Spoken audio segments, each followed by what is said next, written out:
Whitney Tilson is joining. He's a founder and CEO at Empire Financial Research. And then Tom White's going to join us to trade some IPO. Whitney, good to have you back. So let's talk about WeWork. I mean, how do you look at this from an investor perspective with all the drama surrounding its launch?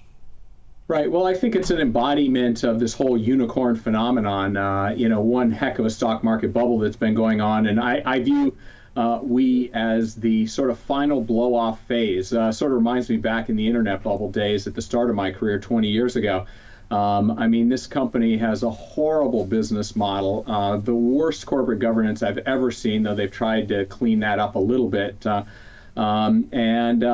the market is, I think this is the first phase of the crash, not the difficulty we as having going public here is indicative of real downside for all these unicorn IPOs.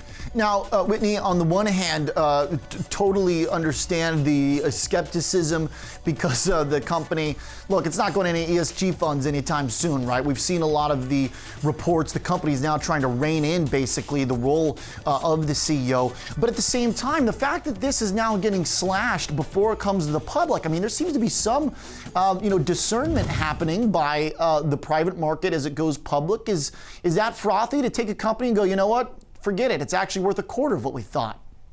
Yeah, it's nothing like what the internet bubble was 20 years ago for sure. And the market is starting to come to its senses, and that's a good sign of a healthy market, I suppose.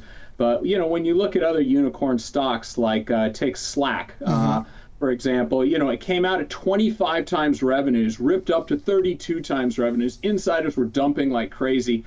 It's now down, 30% or so from its IPO price on a weak first quarter that they reported since the IPO.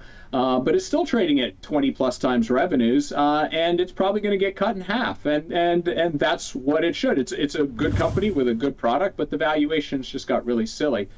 So the fact that we is having to slash its valuation, there was talk of $65 billion valuation on the IPO, given the last private round was at 47. Now, look, it looks like they may be able to get it out by putting some lipstick on a pig here in terms of corporate governance, prettying that up a little bit, but mostly just slashing the valuation. I can tell you my short-selling friends are so hoping that this thing comes out at, let's say, initially at $15 billion valuation, goes up to $20 billion. They want to short the heck out of it because this company, unlike a company like Slack, which actually has it's a software as a service, has a very light business model. Slack could well be worth 10 times revenue. WeWork has one of the worst business models I've ever seen, enormously capital intensive. In the first recession, this thing goes bankrupt. So, Whitney, how do you go about playing that type of scenario, though, right? Because it's tough now. Because if you had that view and it came out at 3.5 or 4 times what the valuation will be, then it seemed like you can just short it right from the get-go. But now that it's been sliced and diced coming into the report, do you wait to see how it plays out in the first couple weeks? Do you wait until options are available on it? Can you give me an idea how you might go about approaching this?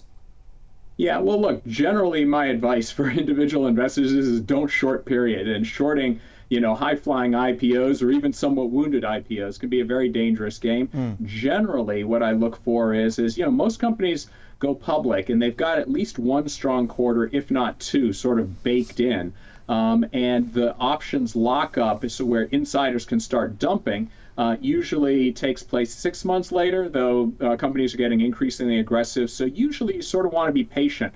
Let the stocks rip up a bunch when the insiders can't sell. And then you want to short after they've reported the first good quarter or two and when the insiders all get unlocked. That's generally the way to play it. But every company, you got to understand the details of the lockup and so forth for each company.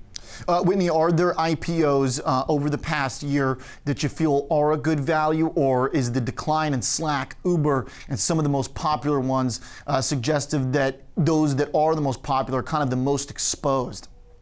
Yeah, I haven't seen anything that it comes even close to what I would look at. Look, I'm a value guy, and I've never bought any recent IPO in my career. I have sometimes dipped my toe into busted IPOs. Okay. I can think of GoPro or something, or even Twitter. I remember shorting Twitter on the way down, and it got too cheap, and obviously Twitter's not going away.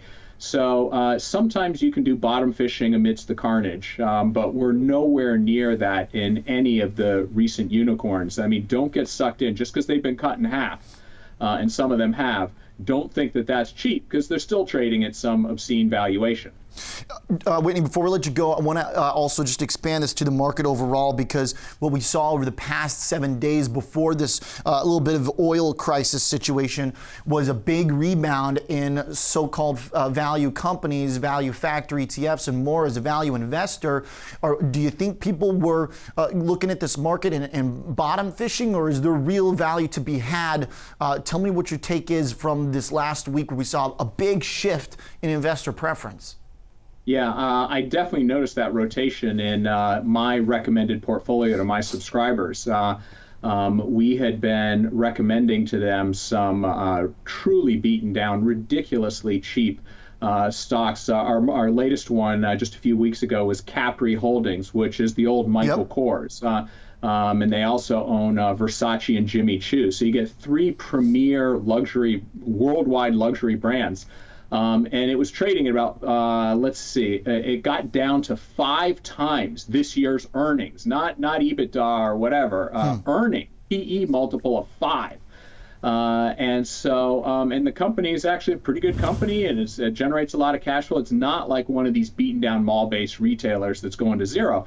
That stock's had a nice move. And so the real question on everyone's mind is okay, now it's trading at 6 times earnings. It's still crazy cheap, but have we seen the move? And honestly, I don't know. I'm not great at calling these big rotations being driven by big hedge funds and quant funds and so forth. What I do know is that Capri's probably worth 10 to 12 times earnings. I was buying it at 6 times earnings. I bought some more at 5 times earnings, and I still think it's cheap here at 6 times earnings. But that's a company-specific call based on my analysis of that company. Okay, and right now it's up another 1.2% this morning. Whitney, appreciate it. Great insight here. As always, pleasure chatting. We're going to do a little IPO trading here. Thank you, Whitney Tilson, founder and CEO of Empire Financial Research. All right, let's bring in Tom White. So obviously a cautionary tone here from Whitney on the IPOs, but there's another way to trade. This is through the ETFs. Yeah, and that's the way I looked at it. If you want to maybe have exposure or the hedging ability, there is that ETF. It's IPO is a ticker symbol. Okay. Renaissance IPO. And what they do, the shares are up 30% so far this year, but you have to look at the holdings within there.